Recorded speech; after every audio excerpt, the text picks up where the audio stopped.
Assalamualaikum warahmatullahi wabarakatuh. Perkenalkan, nama saya Muhammad Reza Alhafiz dengan NIM 07012122057. Saya berasal dari kelas Sistem Kompilasi IK2. Nah, pada video kali ini saya akan menjelaskan seputar DFA. Sebelumnya, apa itu pengertian DFA? DFA atau Deterministic Finite Automaton itu model matematika yang digunakan dalam teori komputasi atau dan ilmu komputer untuk mengenali dan menerima bahasa formal tertentu. Nah, DFA ini berguna dalam proses mengenal pola. Karakter utama DFA itu ada 5. Yang pertama, finite state. Finite state ini sejumlah state atau status yang terbatas. State itu kondisi dalam automaton yang menunjukkan posisi DFA saat ini dalam proses pengenalan string. Ya, karakter yang kedua itu ada state awal. Nah, state awal ini state pertama kali lah ibaratnya. Yang ketiga ada accepting state atau state penerima. Maksudnya ini beberapa state ini ditetapkan sebagai state penerima jika DFA berakhir di salah satu state ini. Setelah membaca seluruh input, maka input string itu diterima. Kalau nggak berakhir di sini ataupun belum membaca seluruh inputan, maka dia ditolak. Selanjutnya itu ada transisi atau transition. Ini dia kayak aturan-aturan untuk perpindahan DFA dari satu state ke state lain. Aturan lah ibaratnya, intinya. Yang kelima itu alfabet. Ini himpunan simbol atau karakter yang diterima sebagai inputan dalam DFA. Nah, selanjutnya bagaimana cara kerja DFA? Pertama itu DFA mulai dari state awal dan membaca satu persatu karakter dari string input. Selanjutnya, berdasarkan karakter yang dibaca, DFA akan pindah ke state berikutnya sesuai aturan transisi yang telah ditetapkan. Jika DFA berhasil membaca seluruh karakter input dan berhenti di state penerima, maka string tersebut akan dianggap diterima oleh DFA. Jika berhenti di bukan state penerima atau karakter yang tidak sesuai dengan aturan transisi, maka string itu akan dianggap sebagai tidak diterima. Nah, di sini ada codingan tentang DFA. Codingan ini bertujuan untuk mengevaluasi apakah mereka itu diterima atau tidak berdasarkan aturan transisi. Dalam codingan ini, DFA-nya dirancang untuk mengenali string hello, he, she, his, sama hers.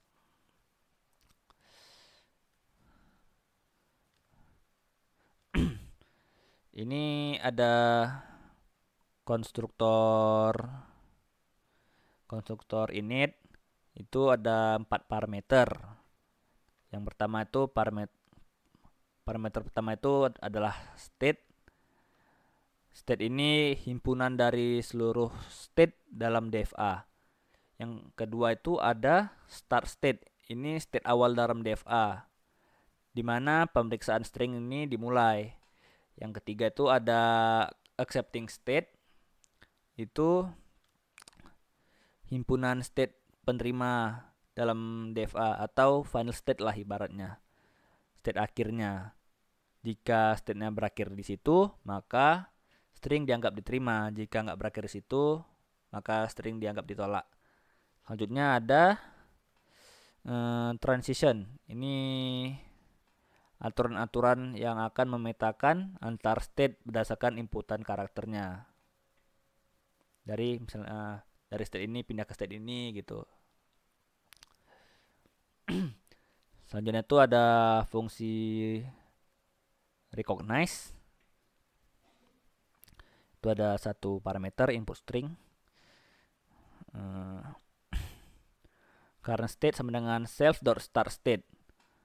For char in input string, if char in self.transition current state sama dengan self.transition current state char, else return false, return current state in self.accepting state. Nah, maksudnya dari codingan yang saya bacakan tadi itu fungsi ini menerima input string dan memeriksa apakah string tersebut diterima oleh DFA. Dimulai dari start state. DFA membaca tiap karakter dalam input string dan mengikuti aturan transisi yang didefinisikan. Nih. Jika suatu karakter dalam string tidak memiliki transisi valid dari state saat ini, maka fungsi akan mengeluarkan nilai false. Itu menandakan bahwa string tidak dapat diterima. Jika seluruh karakter berhasil dibaca hingga akhir dan DFA berakhir pada accepting state atau state penerima, maka akan mengeluarkan hasil true, menandakan bahwa string dapat diterima. Di sini ada contoh pembuatan DFA-nya. Di sini ada 10 state. Ada 0, state 0 sampai state 9.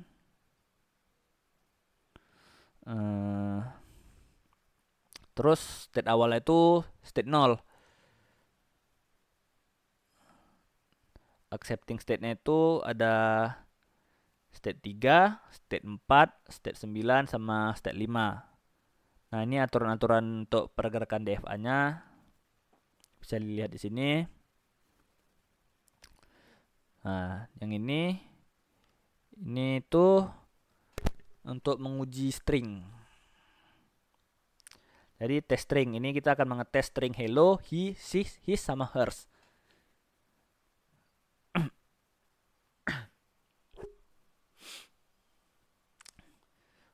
For string in test strings, if DFA dot recognize string, printf string diterima, else print f string tidak diterima.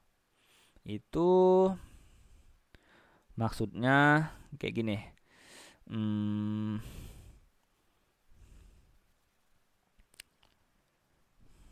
Beberapa string itu diuji dengan DFA, yaitu ada string hello, string he, string she, his sama hers. Berdasarkan fungsi recognize itu mengevaluasi setiap string yang dan menampilkan apakah string tersebut diterima atau tidak berdasarkan aturan DFA.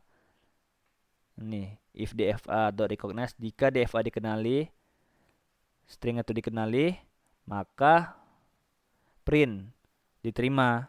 Jika nggak dikenali ya tidak diterima.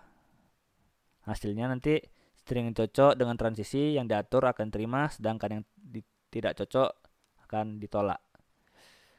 Ini kalau codingan ini dijalankan akan mengeluarkan hasil output seperti ini. String hello nggak diterima, string he tidak terima, string c tidak terima, string c diterima, string his tidak diterima, sama string hers tidak terima.